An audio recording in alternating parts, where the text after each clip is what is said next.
Para se të bëj pyetjet, kam një sugjerim për Vatrën. Vatra është fati madh që vazhdon të jetojë dhe është trashëgimtare i një mrekullie historike, siç e ka treguar zoti ekonomi.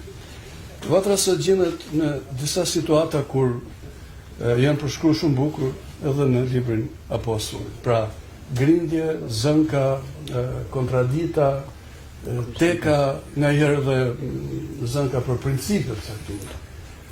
Por unë them që vatranet, unë vetë jam një antar i nderit i Vatrës, sepse nuk kam jetuar në Amerikë që të isha edhe antar funksional, si i thonë. Por kam një sugjerim dhe një këshill që zgjidhni ato punët e kontraditave që ngaherë janë shumë kështu gjëra të vogla, të parëndësishme, me mënyrë se si zgjidhet Noli.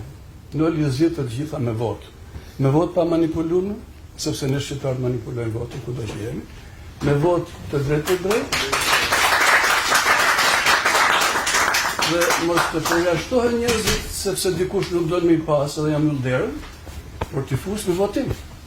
Në qoftë se pala e cila në një problem fiton me votë, pakica duhet të nështrohet. Sa kohë që ne shqiptar nuk i nështrohemi votës së ndeshme dhe të drejtë, por e kundërshtojmë atë, ne asnjëherë s'kemi pas as demokraci, as liri, as ato cilësi që ekzistojnë në një vend siç jemi këtu ku jemi.